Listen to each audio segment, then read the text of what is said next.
Today world if fighting with COVID-19. However, a least knowledgeable person, Sapan Desai, has made entire world fool with his scam and false database, putting entire world on back foot, and also impacted the exports of hydroxychloroquine. Today we will see the insights of this story. The World Health Organization and a number of national governments have changed their COVID-19 policies and treatments on the basis of flowed data from a little-known U.S. healthcare analytics company, also calling into question the integrity of key studies published in some of the world's most prestigious medical journals. A Guardian investigation can reveal the US-based company Surgisphere, whose handful of employees appear to include a science fiction writer and an adult content model, has provided data for multiple studies on COVID-19 co-authored by its chief executive, but has so far failed to adequately explain its data or methodology.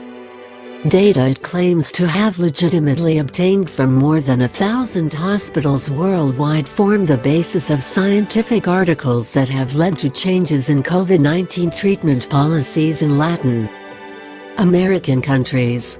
It was also behind the decision by the WHO and research institutes around the world to halt trials of the controversial drug hydroxychloroquine. Sapan Desai is one of the co-authors of the study, and he joins us now live from Chicago in the U.S. Thank you so much for joining us on the program today. Now, this research published in The Lancet seems to debunk a lot of the miracle cure claim that's been peddled by President Trump. You're the author of the research, so just walk us through the top-line findings. For sure. Hello.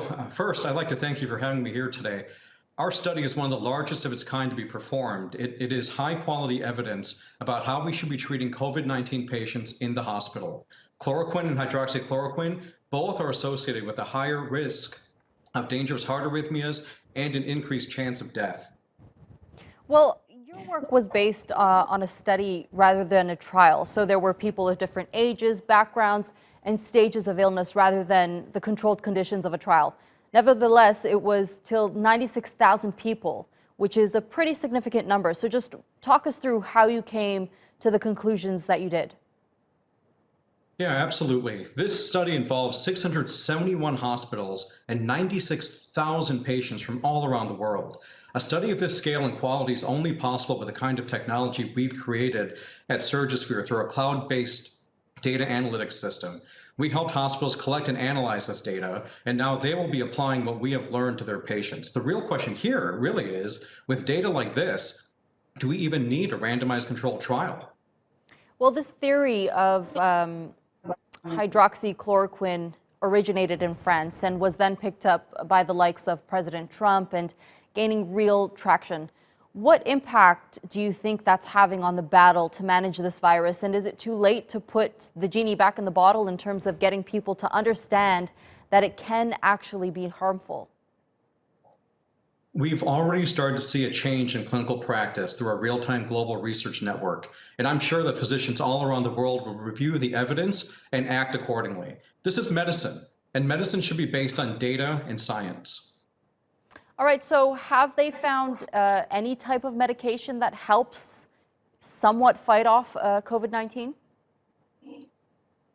It's a great question. There's a lot of supportive therapies that are already in place. If someone gets acute kidney injury, there's IV fluids.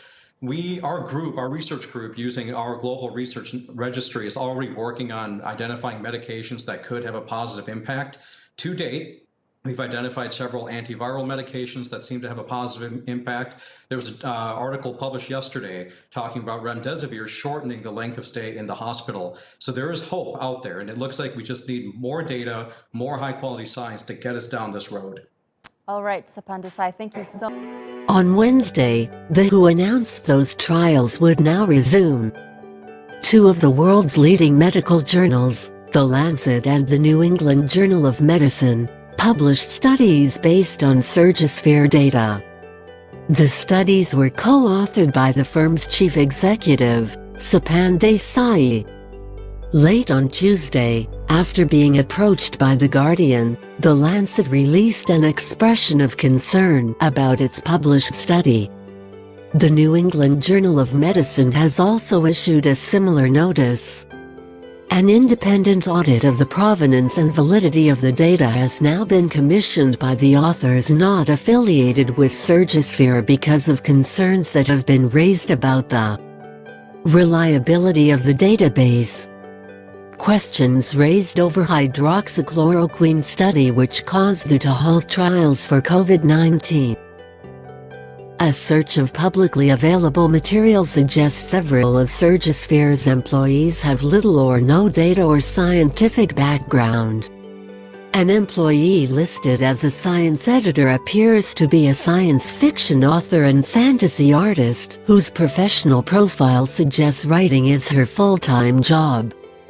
Another employee listed as a marketing executive is an adult model and events hostess, who also acts in videos for organizations. The company's LinkedIn page has fewer than 100 followers and last week listed just 6 employees. This was changed to 3 employees as of Wednesday. While Surgisphere claims to run one of the largest and fastest hospital databases in the world, it has almost no online presence. Its Twitter handle has fewer than 170 followers, with no posts between October 2017 and March 2020. Until Monday, the Get in Touch link on Surgisphere's homepage redirected to a WordPress template for a cryptocurrency website, raising questions about how hospitals could easily contact the company to join its database.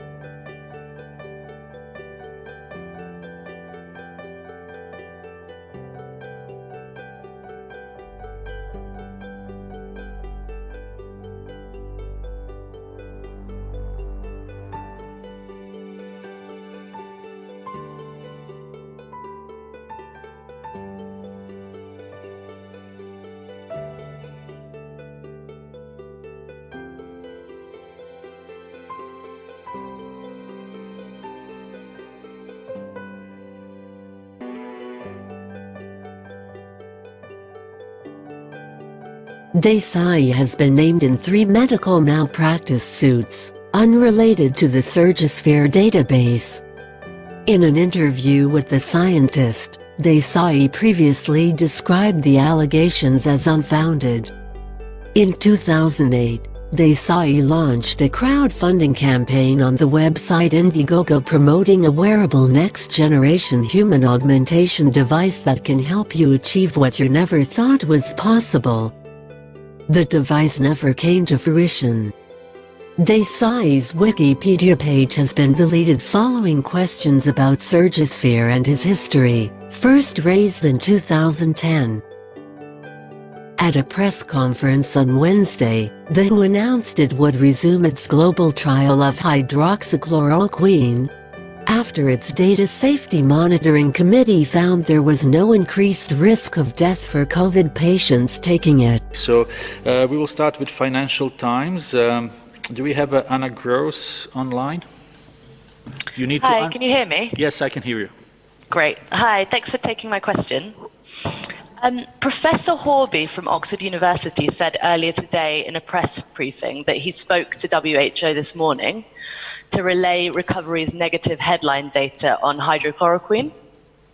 He said that WHO had said it would reconvene its committee to revisit its decision to resume the hydrochloroquine arm in light of that data. Is there anything else that you'd like to say about that?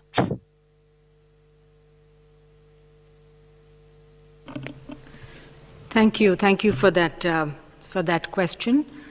Indeed, we are aware of the release of a statement from the chief investigators of the recovery trial in the UK, whose data safety committee has unblinded the data and looked at the hydroxychloroquine arm versus the standard of care arm. And they have large numbers in each of those groups, so about 1,500 versus 3,000. And they have come to the conclusion that there is no benefit of hydroxychloroquine use on mortality in hospitalized COVID patients. So, as Solidarity and Recovery are two of the larger trials, and moreover, they have very, very similar study designs. We have been in touch, and we were encouraged by the rapid enrollment into the recovery trial, which is what is needed really to answer the questions. So Professor Horby and ourselves had a conversation this morning. They informed us about the preliminary results, which they have gone to the press with. We await to see the final data analysis and the publication that's going to come out of it. And certainly our committee will be considering these results as we go on. However, there are two distinct trials with their own protocols, their own oversight committees, and therefore we will continue for now. And our committee will consider the data as it becomes available. That's what data safety monitoring committees are supposed to do. Look at the data within our trial, but also consider evidence that's coming out of other randomized trials. And we will continue to update you on the progress of the Solidarity trial. Thank you.